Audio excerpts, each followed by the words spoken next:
coming. All right.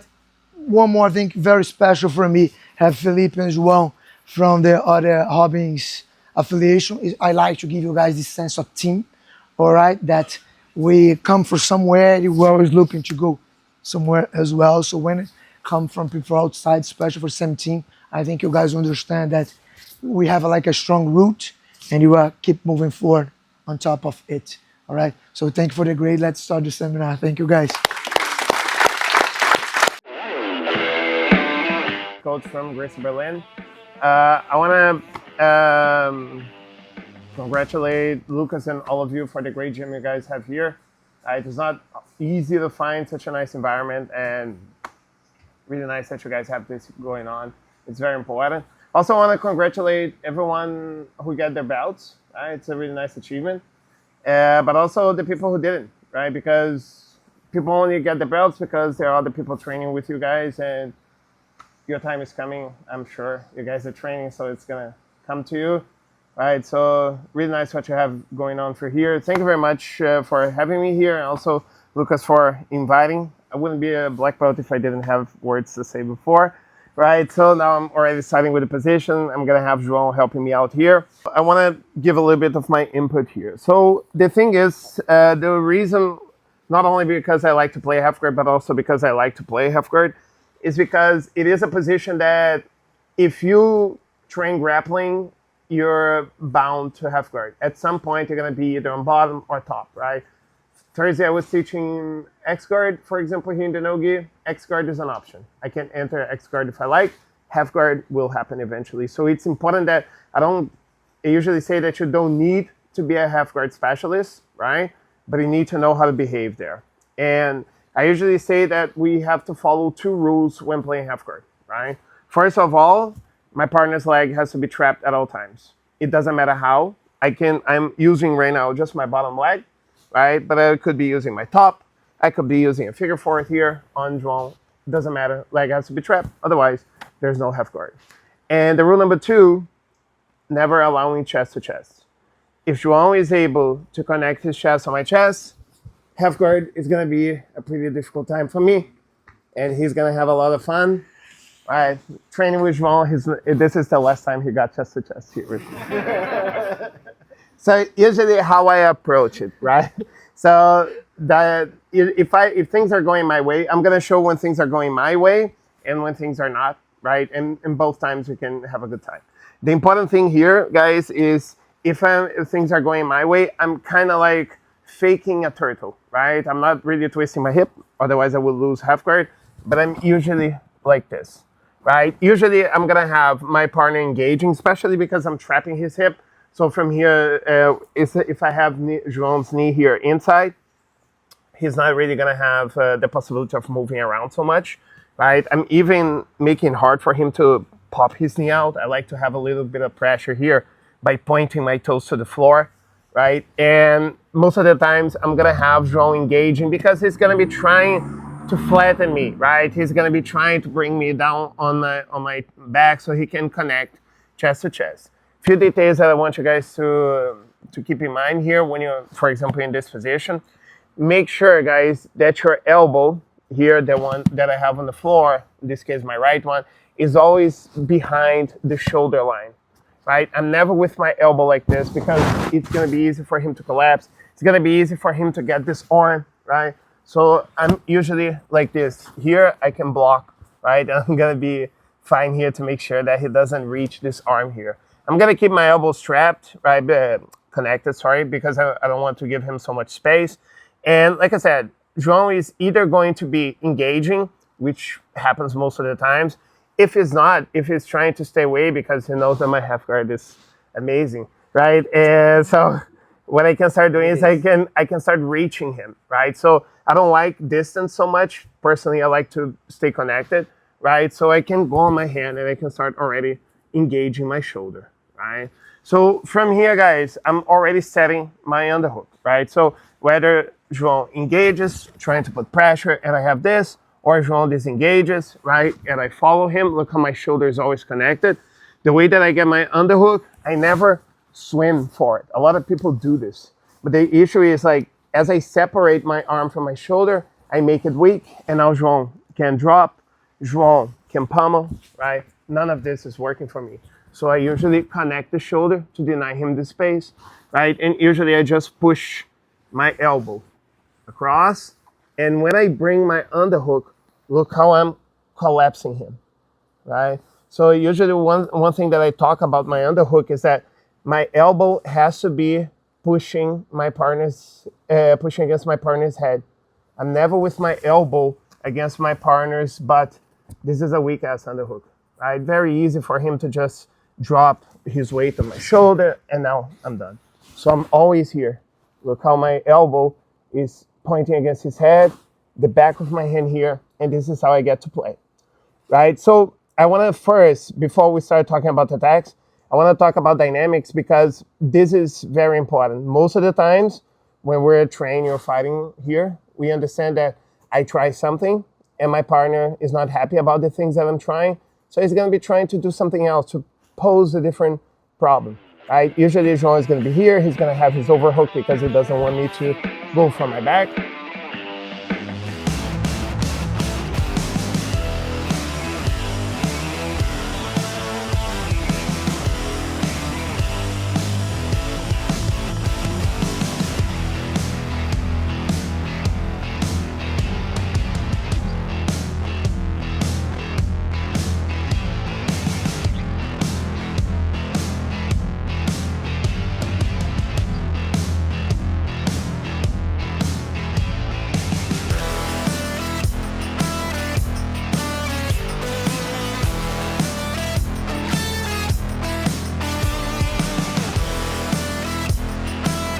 And I'm gonna be fine.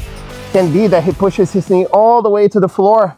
Okay, sucks, but we're still okay, right? I'm gonna trap the leg with my top. My bottom one, look how I pushes my toe.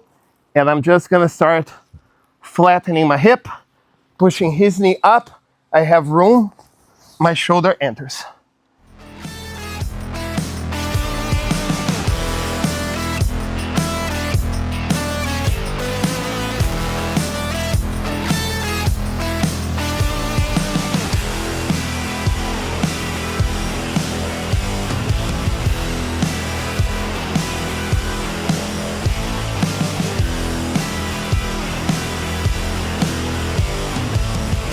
No, the right, the other way. Yes. If this happens, here.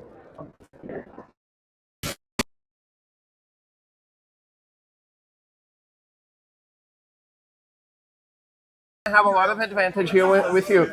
If you start moving around, I'm just gonna be going, right? And now I can. Here. João. I come from Portugal. I run Gracie Lisbon. Okay, and I want to thank you all for being here. I want to thank Lucas for inviting me over, and also I want to thank Felipe for not snoring during the night. And it's great to see my friends. I also want to thank my longtime friend and first student in England when I lived here, Chris Hearn. I decide to be a modern guy and I pull open guard like this. This is not a guard pull, this is a side control and knee on belly pull, okay? But you see this in competitions quite often. So instead of doing that, I came up with a solution which was, as soon as I get the grips, I'm gonna go with the Sumigaeshi and I'm gonna throw him that way, but his hand is free, so I know he's going to post his hand, okay? The detail was that when I do this, I need to block the position of his knee so that he doesn't do a cross knee pass. So I block the position of the knee. Do you want to stay there? You want to come back? When he's coming back, I have a De La Riva. So this is the context. Now, as I mentioned, everybody wants to do the De La Riva here because now they want to flip you around and go for a brimbolo, which I cannot do. I don't have this on my low back anymore. So everybody wants this grip or the belt, but I started to explore this. Now, I have a problem here. His first defense is going to be to swallow my leg. He's going to drive my leg in. If this happens, I lose the ability to control distance. I can still control direction, but I don't have so much ability to control distance. So the first thing I want you to do is to solve a problem. If you have a de la riva, whether your opponent is on his knees or he's standing up, and he goes to kill the position of your foot, immediately you need to switch to his hip. This outside leg removes the de la riva, place the foot on the mat, heel up and knee in. Your knees, let's just flip this, your knees are blocking his knee, not like this, okay? And now you have to use something that we were studying yesterday on the instructor's course, which is the unbalancing plane, especially unbalancing direction, which is this one. I drive him over there, he posts, and I come back. Okay? I still have a de la riva. So it's not that I'm gaining anything, it's that I'm not losing. Okay? So this is the first thing we are going to work on, which is I have a very good de la riva, although I don't like it. East of my leg, immediately I need to change. This leg goes under his hip, this foot goes to the mat. Try to pinch your knees together, not behind his knee, but in front of his knee. And now with your foot, your knee pointing inward, which means the vector of force is going to go on the direction of your shoulder, okay?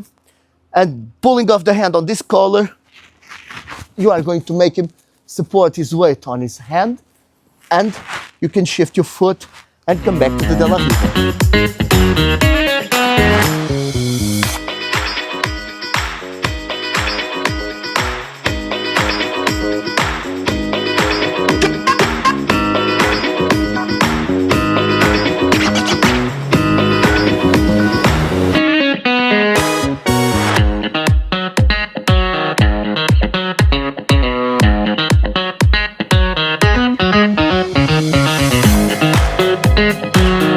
Now, I'm going to take his back if he doesn't do anything.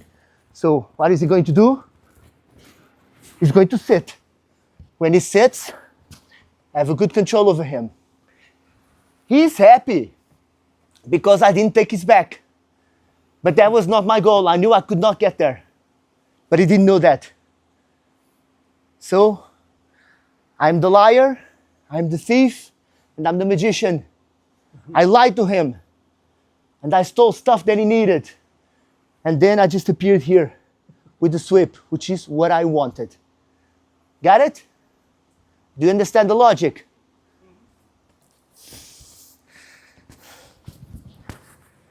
Okay, so after we recover, okay, now I put him under pressure.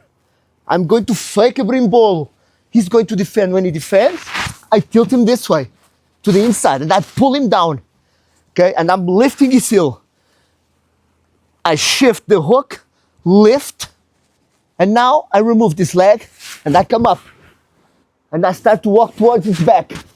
He sits to protect the back, just like Felipe was saying, if you can't see my back, you can't take my back. But from here, I was seeing his back, and he knows that.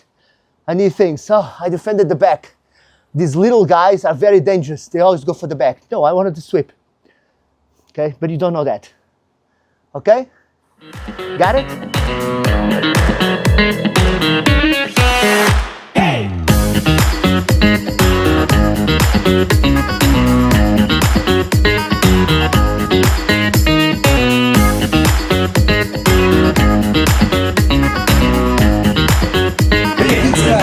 Guys, now they finished the class. Let's go to the barbecue. It's a nice time now. Let's go.